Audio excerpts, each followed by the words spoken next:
Welcome to Brain Health Besties, a human-forward podcast for those of us who want to feel better but don't know where to start. I'm Bailey, a licensed professional counselor. And I'm Nia, a qualified mental health professional.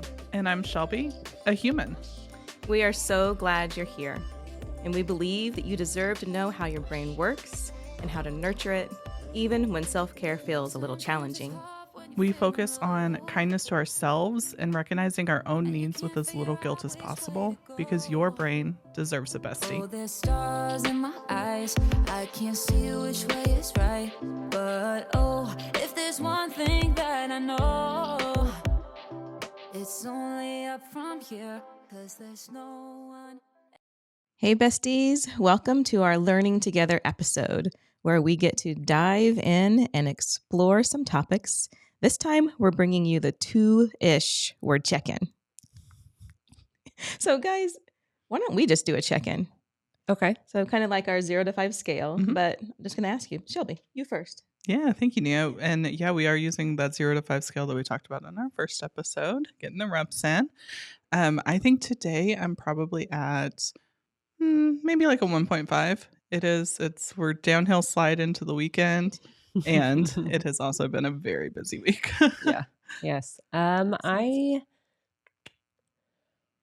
settle in a little bit. Probably around a 2, edging more towards the higher 1, but definitely in that 2 range. Again, just sort of a fast-paced week. Life in general is coming fast. Yeah. But the promise of the weekend is right there, so it's coming down. That's fair. Yeah, thanks for sharing. I think I'm going for 1.5. Okay. And I think, because again, I love the weekends here, but mine is busy and I feel like kind of like double booked. It's fun stuff, roses and gardening. And then I also get to go brush some horses, little tiny horses. Oh, even better. But it's kind of like a packed weekend. Yeah. So that's how I feel. Yeah. All valid, right? It is. So thanks. That's a good way to kind of start our time together. So that 2-ish word check-in, I love that it's called 2-ish words. And actually, that came about because the founders of Be Well knew that, gosh, we have more than 1 or 2 or 3 or 4 or 5 or 6 words that might be able to describe what we're feeling. Yeah. So that 2-ish word check-in. So we do that because we want to ask ourselves, how are we doing? We want to be able to kind of get to know ourselves a little bit more. I talk about the word permission a lot, and just being able to kind of see where you are so then we can know where else to go. Yeah, I think so. When I hear feeling so, it feels kind of fluffy and it can feel like soft skills and it sometimes can make me a little uncomfortable. I don't know about you, but I'm excited to dive into this topic and really, really dig into why it's not just the fluff. Ooh, I like that. Not just the fluff. Well, I've gotten to work with little kids, like little tiny people, some of our first learners. So these were preschoolers before they were actually in kindergarten. And I tell you, it was really, really interesting. And over the 4 years that I worked with them, I never had a student tell me that they were anything but happy. Now, I knew they weren't because I don't know if they knew this. I made sure to tell the kids that I also talked to their teachers, right? So in a couple of instances, I knew that there had just been an incident. Yeah. Somebody had pushed somebody in line. Somebody had been just upset from when they got to school anyway for whatever reason. And when I had that student with me in the classroom that we got to use, their face was downtrodden. Their body was tight. They were playing. And when I asked again, I'm happy, Miss Nia. Yeah. Even though everything in their body and face was telling you everything, the facts of the day, and literally how that child looked. Yeah, they're not happy. That's so interesting because, like, I think about the fluff, and then I think about these instances where we are trained, or maybe it is just easier for us and acceptable in bigger situations if we say things like happy or mad or sad, which is primarily what littles, like I think about the preschool age, those are the three primary emotions we hear. I also used to work with littles, and those were usually the three. Yeah. And what's kind of fascinating to me, and this comes from Brene Brown's research and work on feelings, as adults, that doesn't change much. Wow. Isn't that wild? After doing over 7,000 surveys with adults, on average, adults still use those same three words. Happy, sad, angry. Yeah. Wow. And think about our experiences as human beings and how often one of those words does not capture an experience. Yeah. Like sad is not the same as grieving. Yeah. Anxious is not the same as terrified. Excited is not the same as happy. There are nuances, right? And so to me, I'm such a visual person. It is almost like somebody coming to you and giving you a paint palette with the primary colors, red, yellow, blue, and saying, take the most beautiful, colorful scene you've ever seen and paint it with just these three colors. You're not allowed to mix them. You're not allowed to make anything different. Just paint the deepest blue ocean with these three colors, or the most vibrant acorn you found on Nia talks about this little acorn that she found, this moment of beauty, and paint that. Not just paint it, but then show it to other people. Oftentimes, there's no way those three colors could capture or communicate that experience. And so it's similar with our emotions. If we only have those three to communicate to other people or to express or feel, it is not getting all the nuance in between. When we start to mix those colors, when we start to differentiate teal from blue or green out of yellow and blue or orange or all these little nuances, it then starts to capture the breadth of our experience and our feelings are the same way. It's like being more honest. Yeah. Maybe. Like getting down there and really exploring and learning and kind of really defining it and being more honest with what that feeling is. Yeah. And I think even maybe a step further than honesty in nuanced. And how, and if we know feelings do a lot for us socially, right? We experience them and we express them. But then also feelings are the things that call people to us. And if I am grieving, that is different than if I'm bummed that something didn't go my way. And my people come to me in a different way if I'm grieving than if I'm like, oh, that's a bummer. I dropped my ice cream. It's a whole different experience. So I think there's nuances that are really important there too, that just help us better add language to the human experience. Yeah, I really love that analogy, Bailey. Thank you for that. Why do our feelings matter? I know we're in the brain health industry, so we're going to talk about it. Yeah, it's fair. But why do they matter for other people? Yeah, and they get coined as like those soft skills or the fluff, right? But there's lots of researchers out there really digging into emotions. Mark Brackett is one of the leaders in psychology when it comes to feelings research, and he's been embedded in schools for a long time trying to teach emotional intelligence and implement this research. But what his research is finding is that really our feelings and emotions impact 6 major spaces in our lives. Things like our ability to be creative. If we've ever had writer's block or we're a creative individual and we just can't figure out what that next brushstroke, that next creative endeavor is, even if we're trying to create a problem solve. Like we are trying to think about a problem from a different angle. When we feel emotionally maxed or our emotions are high intensity, it's really hard for us to engage in those in meaningful ways. And there are some that feel maybe a little more obvious, things like relationships or our feelings and what we are feeling impacts the way we are connected or relating to somebody else. And then we have things that are maybe less obvious, like our attention.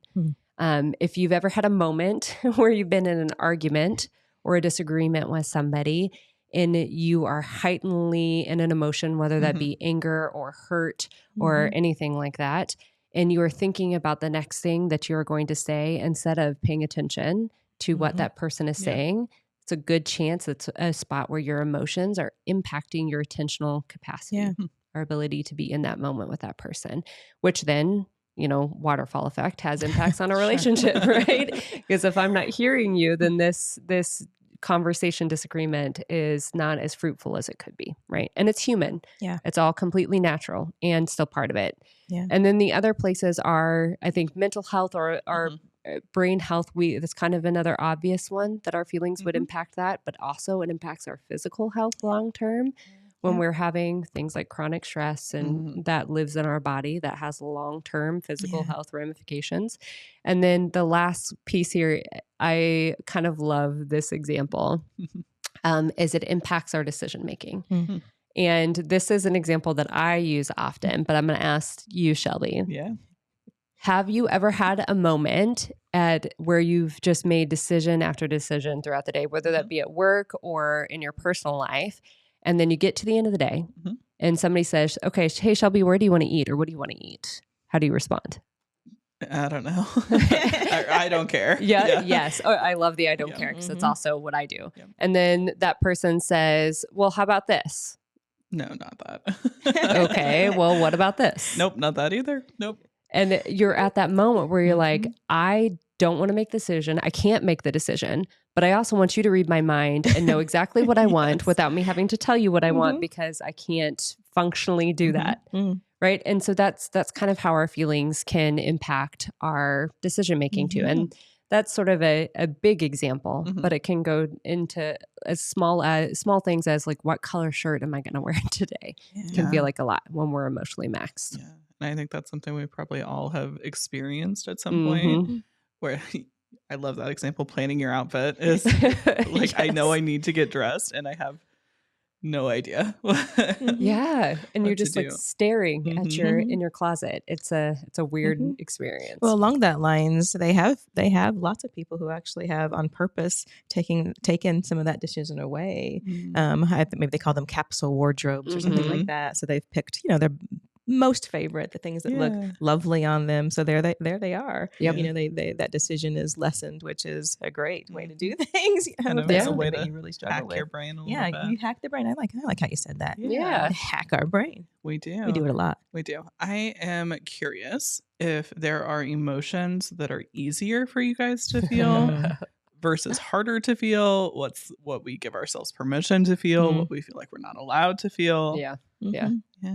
I don't know. For me, I think the one I'm not going to say I try to stay away from it, but the one that I kind of, leave is anger. And I'll just use like probably maybe an everyday example, but you're driving, you're getting to work, you're on time, but somebody else comes out of somewhere and pulls in front of you. Yeah. So I think almost maybe you're angry in the beginning, but for me, it's scary. You're like,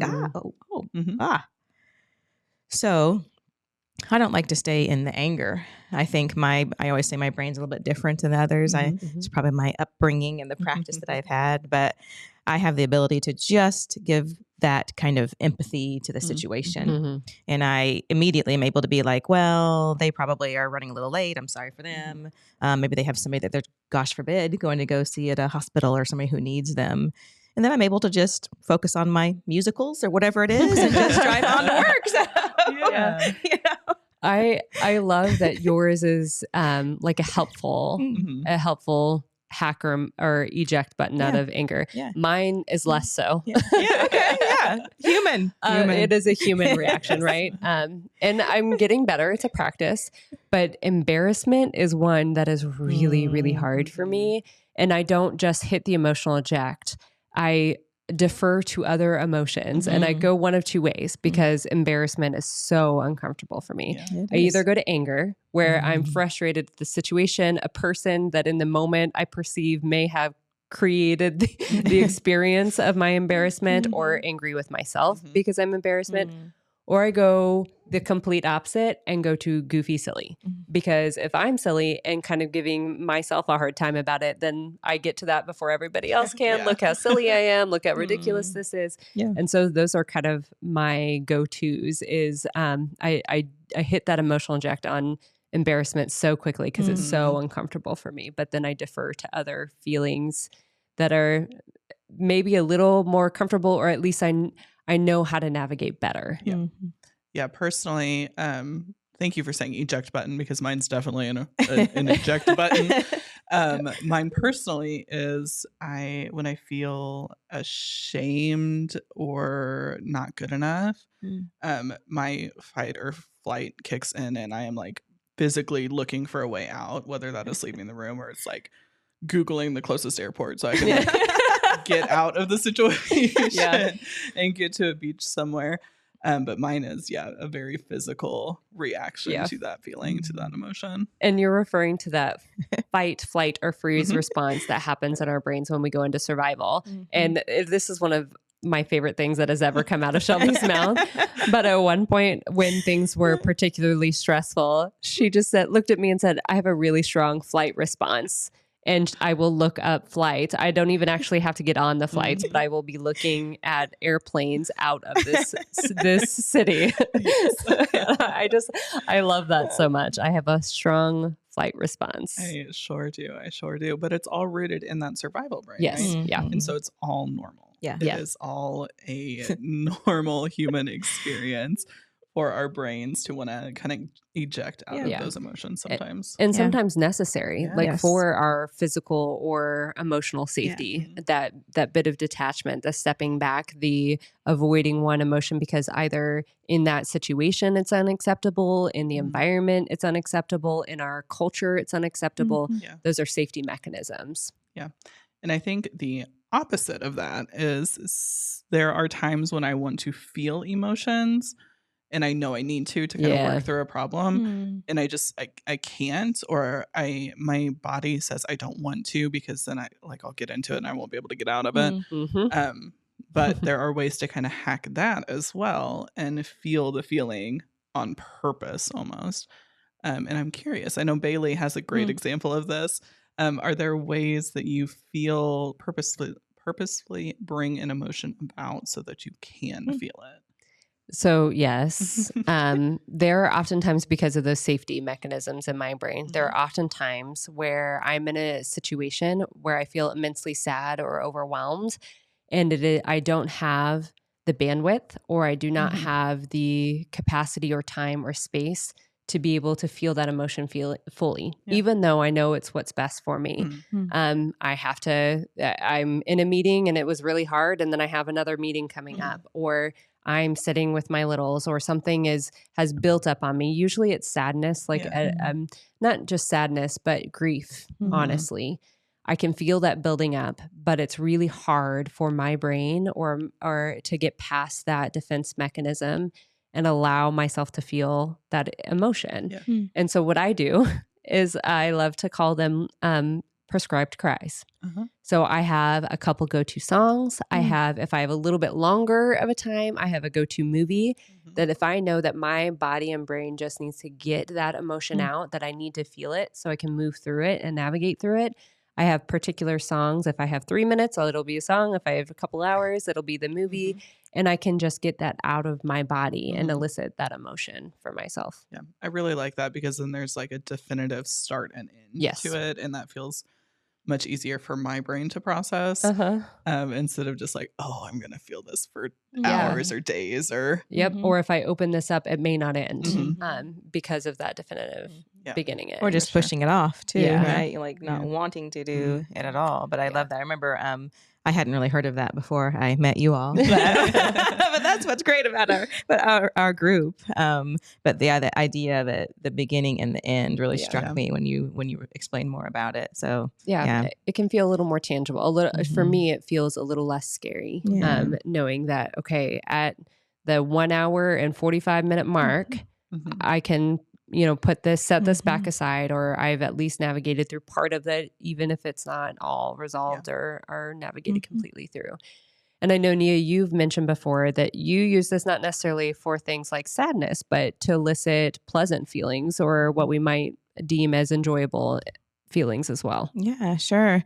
I think, again, kind of the intentional piece to things, I think. So kind of in the same way, setting aside time to think through my day, think through, I don't know, what's coming up maybe, and just being able to sit in that positive area to, again, kind of giving that permission to do it. Yeah. Scheduling in time even sometimes to sit down it's really kind of fun. Yeah. Training our brains to notice those things. Yeah. That's a cool thing about them. I love that.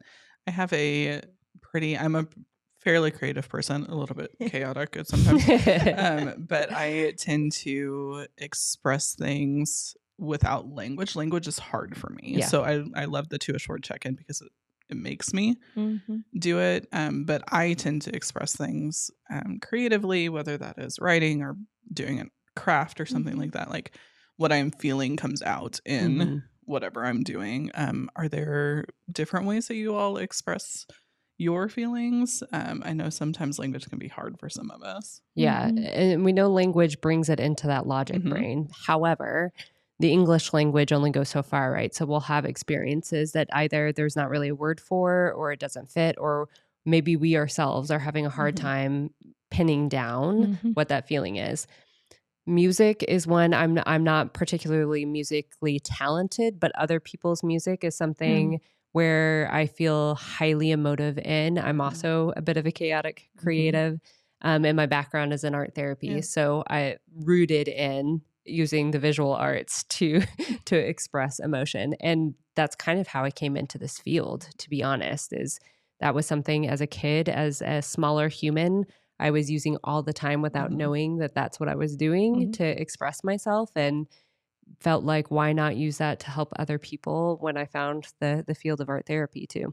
I love that. Yeah, I think for me, the same. I didn't grow up with necessarily like music for maybe you're cleaning all day and you've got music in the background, but I've always loved it. And I was always in choir and played the viola and things like that. But I think I find myself now kind of excited and like surprised when I hear a new song or something that I can really relate to, or that does kind of bring up more emotion. And then for me, my other one is exercise. I think just being able to be that physically active, having it on routine, I think just gives me a good, just kind of a restart and a refresh for every day too. Yeah. That's a great example of how our brains and bodies are connected. We so are immensely connected. Yeah. We are complex beings. We truly are. We sure are. I think the last little bits that I want to put my 2 cents in with this, particularly with the 2-ish word check-in, is just that reiteration that feelings are important, not just to feel them and again that fluffy stuff, but because they help us make decisions based on our experience. So if we were completely using, and sometimes we need to just use the logic brain, right? There is a straightforward decision that we need logic and reasoning for. However, what emotions do is help us encapsulate what our current experience is into that logical decision. So we're making choices that are in line with our values and who we are and showing up authentically. It really is the nuance of how we're encountering our lives and how meaningful that can be, so that we can relate to each other and we can connect with people. Yeah. I love that. Very cool. Well, friends, I think I'm ready to practice this 2-ish word check-in. Let's do it. Yeah. Awesome. All right, besties, you can join us in our next episode for a Be Well moment where we will practice together. If you enjoyed this episode, like and subscribe to Brain Health Besties so you can find us in the future. And since sharing is kind, share us with your besties. If you have mental health or wellness topics you'd like us to chat about, please reach out to bewell@livebrightly.org. Until next time, be well, besties. Shining brighter than the sun. I'm